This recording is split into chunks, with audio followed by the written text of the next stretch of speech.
November ಕ್ರಾಂತಿಯ ವಿಚಾರ ಬಹಳ ಚರ್ಚೆ ಆಗ್ತಾ ಇದೆ. ಇದರ ಜೊತೆಗೆ ಸಂಪುಟ ಪುನರ್ರಚನೆ ವಿಚಾರ ಕೂಡ ಬಹಳ ಚರ್ಚೆ ಆಗ್ತಾ ಇದೆ. ಹಾಗಾಗಿ ಸಿದ್ದು ಸಂಪುಟಕ್ಕೆ ಏನಾದ್ರೂ ಮೇಜರಿ ಸರ್ಜರಿ ಆಗತ್ತಾ ಅಂತ ಕಾದು ನೋಡ್ಬೇಕಾಗತ್ತೆ. ಈ ಒಂದು ವಿಚಾರ ಭಾರಿ ಚರ್ಚೆಗೆ ಗ್ರಾಸ ಆಗಿದೆ. ಸಂಪುಟ ಪುನರ್ರಚನೆ ಬಗ್ಗೆ ಈಗ ಸಿಎಂ ಸ್ಫೋಟಕ ಹೇಳಿಕೆಯನ್ನ ಕೊಟ್ಟಿದ್ದಾರೆ. ಸಿದ್ದರಾಮಯ್ಯ ಸಚಿವ ಸಂಪುಟ ಮೇಜರ್ ಸರ್ಜರಿ ಆಗತ್ತಾ? ಹಾಗಾದ್ರೆ ಕ್ಯಾಬಿನೆಟ್ ಸರ್ಜರಿಗೆ 4 ತಿಂಗಳ ಹಿಂದೆಯೇ ಸೂಚನೆ ಕೊಟ್ಟಿದ್ರಂತೆ. ಸರ್ಕಾರಕ್ಕೆ 2.5 ವರ್ಷ ಆಗ್ಲಿ ಅಂತ ಹೇಳಿದ್ದೆ ಅಂತ ಸಿಎಂ ಸಿದ್ದರಾಮಯ್ಯ ಅವರು ಹೇಳಿಕೆ ಕೊಟ್ಟಿದ್ದಾರೆ. ಸಂಪುಟ ಪುನರ್ರಚನೆ ಬಗ್ಗೆ ಮತ್ತೆ ವರಿಷ್ಠರ ಜೊತೆ ಚರ್ಚೆ ಮಾಡ್ತೀನಿ, ವರಿಷ್ಠರು ಹೇಳಿದ್ರೆ ಸಂಪುಟ ಪುನರ್ರಚನೆ ಮಾಡ್ತೇವೆ ಅಂತ ಸಿಎಂ ಸಿದ್ದರಾಮಯ್ಯನವರು ಹೇಳಿದ್ದಾರೆ. ಸಿದ್ದರಾಮಯ್ಯ ಸಚಿವ ಸಂಪುಟಕ್ಕೆ ಈಗ ಸರ್ಜರಿ ಆಗೋದು ಫಿಕ್ಸ್ ಅಂತ ಅನ್ನಿಸ್ತಾ ಇದೆ. ಸಂಪುಟ ಪುನರ್ರಚನೆಯ ಬಗ್ಗೆ ಸಿಎಂ ಸಿದ್ದರಾಮಯ್ಯ ಅವರು ಸ್ಫೋಟಕ ಹೇಳಿಕೆಯನ್ನ ಕೊಟ್ಟಿದ್ದಾರೆ. ಕ್ಯಾಬಿನೆಟ್ ಸರ್ಜರಿಗೆ 4 ತಿಂಗಳ ಹಿಂದೆಯೇ ಸೂಚನೆಯನ್ನ ಕೊಟ್ಟಿದ್ವಿ, ಇನ್ನು ಸರ್ಕಾರಕ್ಕೆ 2.5 ವರ್ಷ ಆಗ್ಲಿ ಅಂತ ಹೇಳಿದ್ದೆ. ಈಗ ವರಿಷ್ಠರ ಜೊತೆ ಚರ್ಚೆಯನ್ನ ಮಾಡ್ತೀನಿ, ವರಿಷ್ಠರು ಏನ್ ತೀರ್ಮಾನ ತೆಗೆದುಕೊಳ್ತಾರೆ ನಾನು ಅದಕ್ಕೆ ಬದ್ಧನಿದ್ದೇನೆ. ವರಿಷ್ಠರು ಹೇಳಿದ್ರೆ ಬೇಕಾದ್ರೆ ಸಂಪುಟ ಪುನರ್ರಚನೆ ಮಾಡ್ತೇವೆ ಅಂತ ಸಿಎಂ ಸಿದ್ದರಾಮಯ್ಯ ಅವರು ಸದ್ಯಕ್ಕೆ ಹೇಳಿದ್ದಾರೆ. ಹಾಗಾಗಿ ಹೈಕಮಾಂಡ್ ಸೂಚನೆಗಾಗಿ ಸಿಎಂ ಸಿದ್ದರಾಮಯ್ಯ ಅವರು ಕಾಯ್ತಾ ಇದ್ದಾರೆ ಎಂಬ ಪ್ರಶ್ನೆ ಕೂಡ ಮೂಡ್ತಾ ಇದೆ. ಯಾಕೆಂತಂದ್ರೆ ಈ ಒಂದು ಸಂಪುಟ ಪುನರ್ರಚನೆ ವಿಚಾರ ಭಾರಿ ಚರ್ಚೆಗೆ ಗ್ರಾಸ ಆಗಿದೆ. ಎಷ್ಟೋ ಸಚಿವರಿಗೆ ಈಗ ಢವ ಶುರುವಾಗಿದೆ. ಎಲ್ಲಿ ನಮ್ಮನ್ನ ಕೈ ಬಿಟ್ಬಿಡ್ತಾರೆ ಈ ಒಂದು ಸಂಪುಟದಿಂದ ಅಂತ ಭಯ ಕೂಡ ಶುರುವಾಗಿದೆ. ಹಾಗಾಗಿ ಯಾರೆಲ್ಲ ಹೊಸಬರಿಗೆ ಮಣೆ ಹಾಕ್ತಾರೆ ಅಂತ ಕೂಡ ಸದ್ಯಕ್ಕೆ ಕಾದು ನೋಡ್ಬೇಕಾಗುತ್ತೆ.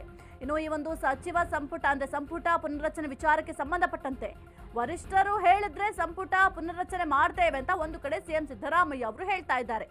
ಈ ನವೆಂಬರ್ ಕ್ರಾಂತಿಯ ವಿಚಾರ ಭಾರಿ ಚರ್ಚೆಗೆ ಗ್ರಾಸ ಆಗಿತ್ತು. ಈ ನವೆಂಬರ್ ಕ್ರಾಂತಿಯ ನಡುವೆ ಸಂಪುಟ ಪುನರ್ರಚನೆ ಆಗುತ್ತಾ? ಸಂಪುಟ ಸರ್ಜರಿ ಫಿಕ್ಸ್, ಸಚಿವರಿಗೆ ಢವ ಶುರುವಾಗಿದೆ. ಸಚಿವರಿಗೆ ಈಗ ನವೆಂಬರ್ ಕ್ರಾಂತಿ ಟೆನ್ಷನ್ನೇ ಬಹಳ ಭಯ ಆಗ್ತಾ ಇದೆ. ಕ್ಯಾಬಿನೆಟ್ ನಿಂದ ಯಾರು ಔಟ್ ಆಗ್ತಾರೆ, ಯಾರು ಇನ್ ಆಗ್ತಾರೆ, ಯಾರೆಲ್ಲ ಆಕಾಂಕ್ಷಿಗಳಿಗೆ ಮಂತ್ರಿ ಪಟ್ಟ ಸಿಗುತ್ತೆ, ಎಲ್ಲರೂ ಕೂಡ ಈಗ ಟೆನ್ಷನ್ ನಲ್ಲಿದ್ದಾರೆ. ಎಲ್ಲಿ ನಮ್ಮನ್ನ ಈ ಒಂದು ಸಚಿವ ಸಂಪುಟದಿಂದ ಕೈ ಬಿಟ್ಬಿಡ್ತಾರೆ ಅಂತ ಅಲ್ಲಿರುವಂತಹ ಸಚಿವರು ಆತಂಕಕ್ಕೊಳಗಾಗಿದ್ರೆ ಯಾರು ಆಕಾಂಕ್ಷಿಗಳಿದ್ದಾರೆ ಅನ್ನೋದು ಕೂಡ ಬಹಳ ಮುಖ್ಯ ಆಗುತ್ತೆ. ಮುಂದಿನ ತಿಂಗಳಲ್ಲಿ ದೆಹಲಿಗೆ ಸಿದ್ದರಾಮಯ್ಯ ಭೇಟಿ ಕೊಡ್ತಾರೆ. ಸಂಪುಟ ಪುನರ್ರಚನೆಯ ಬಗ್ಗೆ ವರಿಷ್ಠರ ಜೊತೆ ಚರ್ಚೆ ಕೂಡ ಮಾಡ್ತಾರೆ. ಇನ್ನು ಸಂಪುಟ ಸರ್ಜರಿ ಫಿಕ್ಸ್ ಅಂತ ಕೂಡ ಸದ್ಯಕ್ಕೆ ಹೇಳಲಾಗ್ತಾ ಇದೆ. ಹಾಗಾಗಿ ಸಚಿವರಿಗೆ ಢವ ಶುರು ಆಗಿದೆ, ಭಯ ಪಡ್ತಾ ಇದ್ದಾರೆ ಎಲ್ಲಿ ನಮ್ಮನ್ನ ಈ ಒಂದು ಸಂಪುಟದಿಂದ ಕೈ ಬಿಡ್ತಾರೆ ಅಂತ. ಇನ್ನು ಕ್ಯಾಬಿನೆಟ್ ನಲ್ಲಿ ಯಾರು ಔಟ್ ಆಗ್ತಾರೆ, ಯಾರು ಇನ್ನ ಆಗ್ತಾರೆ, ಇದರ ಜೊತೆಗೆ ಯಾರೆಲ್ಲ ಆಕಾಂಕ್ಷಿಗಳಿಗೆ ಮಂತ್ರಿ ಪಟ್ಟ ಸಿಗುತ್ತೆ, ಎಷ್ಟು ಜನ ಆಕಾಂಕ್ಷಿಗಳಿದ್ದಾರೆ ಅವ್ರಿಗೆಲ್ರಿಗೂ ಕೂಡ ಮಂತ್ರಿ ಪಟ್ಟ ಸಿಗುತ್ತಾ? ಮುಂದಿನ ತಿಂಗಳಲ್ಲಿ ದೆಹಲಿಗೆ ಸಿದ್ದರಾಮಯ್ಯ ಅವರು ಭೇಟಿ ಕೊಡ್ತಾರಲ್ಲ, ಆ ಒಂದು ಸಂದರ್ಭದಲ್ಲಿ ಈ ಎಲ್ಲಾ ವಿಚಾರಗಳ ಬಗ್ಗೆ ವರಿಷ್ಠರ ಜೊತೆ ಚರ್ಚೆಯನ್ನ ಮಾಡ್ತಾರೆ. ಯಾಕೆಂತಂದ್ರೆ ಈ ಒಂದು ಸಂಪುಟ ಪುನರ್ರಚನೆ ಮಾಡಬೇಕು ಅಂತಂದ್ರೆ ಹೈಕಮಾಂಡ್ ಪರ್ಮಿಷನ್ ಬೇಕು. ಹಾಗಾಗಿ ವರಿಷ್ಠರು ಏನ್ ಹೇಳ್ತಾರೆ ಅದರ ಮೇಲೆ ಡಿಪೆಂಡ್ ಆಗುತ್ತೆ. ವರಿಷ್ಠರು ಈಗಲೇ ಸಂಪುಟ ಪುನರ್ರಚನೆ ಮಾಡಿ ಅಂತ ಏನಾದ್ರೂ ಸೂಚನೆ ಕೊಟ್ರೆ ಈ ನವೆಂಬರ್ ಕ್ರಾಂತಿಯ ಬೆನ್ನಲ್ಲೇ ಸಂಪುಟ ಪುನರ್ರಚನೆ ಆಗುತ್ತೆ. ಬೇಡ ಈಗ ಸದ್ಯಕ್ಕೆ ಸಂಪುಟ ಪುನರ್ರಚನೆ ಮಾಡೋದು ಅಂತ ಏನಾದ್ರೂ ಹೇಳಿದ್ರೆ ಸದ್ಯಕ್ಕಂತೂ ಸಂಪುಟ ಪುನರ್ರಚನೆ ಆಗೋದಕ್ಕೆ ಸಾಧ್ಯ ಆಗೋದಿಲ್ಲ. ಇನ್ನು ಬಿಹಾರ ಎಲೆಕ್ಷನ್ ಟೆನ್ಷನ್ ನಲ್ಲಿ ವರಿಷ್ಠರಿದ್ದಾರೆ. ಹಾಗಾಗಿ ಇದೆಲ್ಲವೂ ಕೂಡ ಕಳಿಲಿ ಅಂತ ಹೈಕಮಾಂಡ್ ಚಿಂತನೆ ಮಾಡ್ತಾ ಇರಬಹುದು. ಇನ್ನು ಅದರ ಏನು ಎಲೆಕ್ಷನ್ ಬಿಸಿನಲ್ಲಿದ್ದಾರೆ ಅದು ಮುಗಿದ ನಂತರ ಈ ಒಂದು ಸಂಪುಟ ಪುನರ್ರಚನೆ ಆಗುವ ಎಲ್ಲಾ ರೀತಿಯ ಸಾಧ್ಯತೆ ಕೂಡ ಇದೆ. ನವೆಂಬರ್ ಕ್ರಾಂತಿಯ ಟೆನ್ಷನ್ ಕೂಡ ಇರೋದ್ರಿಂದ ಈಗ ಸದ್ಯಕ್ಕಂತೂ ಅಲ್ಲಿರುವಂತಹ ಸಂಪುಟ ಸರ್ಜರಿಗೆ ಅಲ್ಲಿರುವಂತಹ ಸಚಿವರು ಭಯ ಪಡ್ತಾ ಇದ್ದಾರೆ. ಮುಂದಿನ ತಿಂಗಳು ರಾಜ್ಯಕ್ಕೆ ರಾಹುಲ್ ಗಾಂಧಿ ಅವರು ಎಂಟ್ರಿ ಕೊಡ್ತಾರೆ. ಸಚಿವ ಸರ್ಜರಿ ಬಗ್ಗೆ ರಾಹುಲ್ ಜೊತೆ ಸಿಎಂ ಚರ್ಚೆ ಮಾಡುವ ಸಾಧ್ಯತೆ ಕೂಡ ಇದೆ. ಯಾಕಂದ್ರೆ ಯಾವ ಸಚಿವರು ಯಾವ ರೀತಿ ಕಾರ್ಯ ಮಾಡ್ತಾ ಇದ್ದಾರೆ, ಶಾಸಕರಿಗೆ ಯಾವ ರೀತಿ ರೆಸ್ಪಾನ್ಸ್ ಮಾಡ್ತಾ ಇದ್ದಾರೆ, ಅದೆಲ್ಲವೂ ಕೂಡ ಬಹಳ ಮುಖ್ಯ ಆಗಿ ಬೇಕಾಗುತ್ತೆ. ರಿಪೋರ್ಟ್ ಕಾರ್ಡ್ ಅನ್ನು ಕೂಡ ರೆಡಿ ಮಾಡ್ಕೊಳ್ಬೇಕಾಗುತ್ತೆ ಸಚಿವರು. ಇನ್ನು ಸಂಪುಟ ಪುನರ್ರಚನೆಗೆ ಸಿದ್ದರಾಮಯ್ಯ ಅವರು ಮುಂದಾಗಿದ್ದಾರೆ. ಭಾರಿ ಕುತೂಹಲ ಮೂಡಿಸ್ತಾ ಇದೆ ರಾಹುಲ್ ಗಾಂಧಿ ಮತ್ತು ಸಿಎಂ ಭೇಟಿ. ಈ ಒಂದು ಸಂದರ್ಭದಲ್ಲಿ ಸಂಪುಟ ಪುನರ್ರಚನೆ ಒಂದೇ ಚರ್ಚೆ ಮಾಡ್ತಾರಾ ಅಥವಾ ಸಾಕಷ್ಟು ಬೆಳವಣಿಗೆಗಳಾಗಿದೆ ಕಾಂಗ್ರೆಸ್ನಲ್ಲಿ, ಅದೆಲ್ಲವನ್ನು ಕೂಡ ಚರ್ಚೆ ಮಾಡ್ತಾರಾ ಅಂತ ನೋಡ್ಬೇಕಾಗುತ್ತೆ. ಮುಂದಿನ ತಿಂಗಳು ರಾಜ್ಯಕ್ಕೆ ರಾಹುಲ್ ಗಾಂಧಿ ಅವರು ಎಂಟ್ರಿ ಕೊಡ್ತಾರೆ. ಈ ಒಂದು ಸಂದರ್ಭದಲ್ಲಿ ಸಿಎಂ ಸಿದ್ದರಾಮಯ್ಯ ಅವರು ಈ ಒಂದು ಸಂಪುಟ ಪುನರ್ರಚನೆಯ ವಿಚಾರವನ್ನ ಪ್ರಸ್ತಾಪ ಮಾಡ್ತಾರೆ. ರಾಜ್ಯ ರಾಜಕಾರಣದ ಬಗ್ಗೆ ಹೈಕಮಾಂಡ್ ವರದಿಯನ್ನು ಕೂಡ ಸಲ್ಲಿಕೆ ಮಾಡಬೇಕಾಗುತ್ತೆ. ಯಾಕೆಂದ್ರೆ ಸಚಿವರು ಈಗ ಸದ್ಯಕ್ಕೆ ಯಾವ ಕಾರ್ಯವೈಖರಿಯನ್ನ ಮಾಡ್ತಾ ಇದ್ದಾರೆ, ಅವರ ಕೆಲಸ ಕಾರ್ಯಗಳು ಯಾವ ರೀತಿ ಇದೆ, ಶಾಸಕರಿಗೆ ಯಾವ ರೀತಿ ಸ್ಪಂದಿಸ್ತಾ ಇದ್ದಾರೆ, ಅದೊಂದು ರಿಪೋರ್ಟ್ ಕಾರ್ಡ್ ಕೂಡ ಬೇಕಾಗುತ್ತೆ. ಈಗ ಕೆಲವೊಂದಷ್ಟು ಜನನ ಕೈ ಬಿಡಬೇಕು ಸಂಪುಟದಿಂದ ಅಂತ ಆದ್ರೆ ಅವ್ರು ಏನು ಕೆಲಸ ಮಾಡಿಲ್ಲ, ಏನು ಮಾಡಿದ್ದಾರೆ ಅದರದ ರಿಪೋರ್ಟ್ ಬೇಕಾಗುತ್ತೆ, ಅದನ್ನ ಹೈಕಮಾಂಡ್ಗೆ ಸಲ್ಲಿಕೆ ಕೂಡ ಮಾಡಬೇಕಾಗುತ್ತೆ.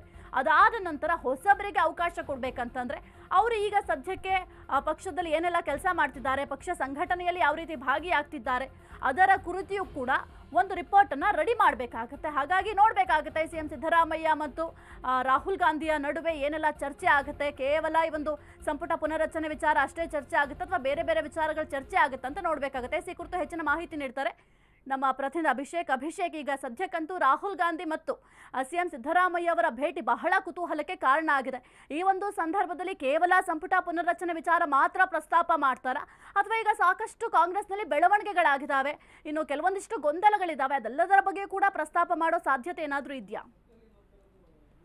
ಸಾಹಿತ್ಯ ಖಂಡಿತ ಒಂದು ಕಡೆ ಸಿದ್ದರಾಮಯ್ಯ ನಂತರ ಸ್ಥಾನವನ್ನು ತುಂಬುವಂಥ ವ್ಯಕ್ತಿ ಇದ್ದರೆ ಅದು ಸತೀಶ್ ಜಾರಕಿಹೊಳಿ ಎಂಬ ಹೇಳಿಕೆ ಯತೀಂದ್ರ ಅವರು ಕೊಟ್ಟ ಬೆನ್ನಲ್ಲೇ ಇದೀಗ ಮತ್ತೊಂದು ಹೇಳಿಕೆ ಭಾರಿ ಒಂದು ಸಂಚಲನಕ್ಕೆ ಕಾರಣ ಆಗ್ತಿದೆ. ಅದರಲ್ಲೂ ಕೂಡ ಕಳೆದ ದಿನ ಬೆಳಗಾವಿನಲ್ಲಿ ಸಿಎಂ ಸಿದ್ದರಾಮಯ್ಯರು ಬಹಳ ಬಹಿರಂಗವಾಗಿ ಹೇಳಿದ್ದಾರೆ. ಸಚಿವ ಸಂಪುಟ ಪುನರಚನೆ ವಿಚಾರವಾಗಿ ಹೈಕಮಾಂಡ್ ನಾಯಕರು 3-4 ತಿಂಗಳ ಹಿಂದೆಯೇ ನನಗೆ ಸೂಚನೆಯನ್ನು ಕೊಟ್ಟಿದ್ದರು.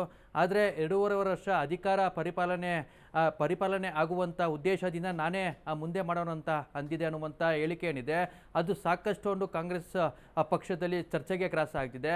ಬಹುತೇಕ ಸಚಿವರು ನವೆಂಬರ್ನಲ್ಲಿ ದೊಡ್ಡ ಮಟ್ಟದ ಒಂದು ಕ್ರಾಂತಿ ಆಗುತ್ತೆ. ಆ ಒಂದು ಕ್ರಾಂತಿಯಲ್ಲಿ ಬಹುತೇಕ ಸಚಿವರಿಗೆ ಕೋಕಣ ನೀಡಲಾಗುತ್ತೆ. ಜೊತೆಗೆ ಯಾರೆಲ್ಲ ಆಕಾಂಕ್ಷಿಗಳಿದ್ದಾರೆ, ಯಾರೆಲ್ಲ ವಲಸಿಗ ಕಾಂಗ್ರೆಸ್ಸಿಗರಿದ್ದಾರೆ ಅವರಿಗೆ ಈ ಬಾರಿ ಸಚಿವ ಸಂಪುಟದಲ್ಲಿ ಸ್ಥಾನ ಕೊಡ್ತೇವೆ ಅಂತ ಒಂದಷ್ಟು ಮಾತುಗಳು ಕೂಡ ಕಾಂಗ್ರೆಸ್ ಪಕ್ಷದಲ್ಲಿ ಜೋರಾಗಿ ಕೇಳಿ ಬರ್ತಿದೆ. ಇದಕ್ಕೆ ಹಿಂಪು ಕೊಡುವಂಥ ನಿಟ್ಟಿನಲ್ಲಿ ಮತ್ತೊಂದು ಪ್ರಮುಖವಾದಂಥ ಒಂದು ಬೆಳವಣಿಗೆ ಏನಂದರೆ ಬರೋ ತಿಂಗಳು ಅದರಲ್ಲೂ ಕೂಡ ಈ 20ನೇ ತಾರೀಕಿನಂದು ರಾಹುಲ್ ಗಾಂಧಿ ಅವರು ರಾಜ್ಯಕ್ಕೆ ಆಗಮಿಸ್ತಾರೆ. ಅಲ್ಲಿ ಪ್ರಮುಖವಾಗಿ ಸಚಿವ ಸಂಪುಟ ವಿಚಾರಕ್ಕೆ ಸಂಬಂಧಪಟ್ಟಂತೆ ಬಹುತೇಕವಾಗಿ ಅಲ್ಲಿಯೇ ಫೈನಲ್ ಆಗುವಂಥ ಎಲ್ಲ ಒಂದು ಸಾಧ್ಯತೆಗಳಿದೆ ಅಂತ ಕಾಂಗ್ರೆಸ್ ಪಕ್ಷದಲ್ಲಿ ಒಂದಷ್ಟು ಮಾತುಗಳು ಕೂಡ ಜೋರಾಗಿ ಕೇಳಿ ಬರ್ತಿದೆ.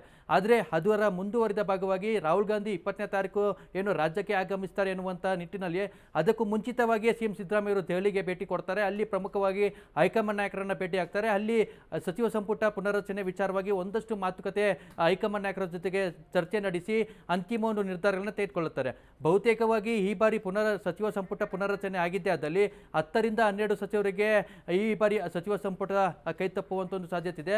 ಅದರಲ್ಲೂ ಕೂಡ 2.5 ವರ್ಷ ಏನೋ ಸುದೀರ್ಘವಾಗಿ ಕಾಯ್ತಿರ್ತಕ್ಕಂಥ ಏನು ವಲಸಿಗ ಕಾಂಗ್ರೆಸ್ಸಿಗರಿದ್ದಾರೆ, ಏನು ಲಕ್ಷ್ಮಣ್ ಸವದಿ ಆಗಿರ್ಬೋದು, ಗುಬ್ಬಿ ಶ್ರೀನಿವಾಸ್ ಆಗಿರ್ಬೋದು, ಶಿವಲಿಂಗೇಗೌಡರು ಆಗಿರ್ಬೋದು, ಅವರಿಗೆ ಕಾಂಗ್ರೆಸ್ ಪಕ್ಷದಲ್ಲಿ ಅದರ ಕೂಡ ಪ್ರಮುಖವಾಗಿ ಸಚಿವ ಸಂಪುಟ ಸ್ಥಾನವನ್ನು ಕೊಟ್ಟು ಅವ್ರನ್ನ ವಿಶ್ವಾಸಕ್ಕೆ ತೆಗೆದುಕೊಳ್ಳುವಂಥ ಒಂದು ಪ್ರಯತ್ನ ತೆರೆ ಮೇರೆಯಲ್ಲಿ ನಡೆಯುತ್ತಿದೆ ಅಂತ ಒಂದು ಮಾತು ಕೇಳಿ ಬರ್ತದೆ. ಹೀಗಾಗಿ ಬಹುತೇಕವಾಗಿ ನವೆಂಬರ್ನಲ್ಲಿ ದೊಡ್ಡ ಮಟ್ಟದಲ್ಲಿ ರಾಜಕೀಯ ಕ್ರಾಂತಿ ಆಗುತ್ತೆ, ಕಾಂಗ್ರೆಸ್ ಪಕ್ಷದಲ್ಲಿ ಹಲವು ಬದಲಾವಣೆ ಆಗುತ್ತೆ ಎನ್ನುವಂಥ ಒಂದು ಮಾತಿಗೆ ಇದೀಗ ಸ್ವಯಂ ಪ್ರೇರಿತವಾಗಿ ಸಿಎಂ ಸಿದ್ದರಾಮಯ್ಯ ಅವರೇ ಒಪ್ಪಿಕೊಂಡಿರುವಂಥದ್ದು ಎಲ್ಲವೂ ಕೂಡ ಬಹಳ ಒಂದು ಕುತೂಹಲಕ್ಕೆ ಮನೆ ಮಾತಾಗಿದೆ.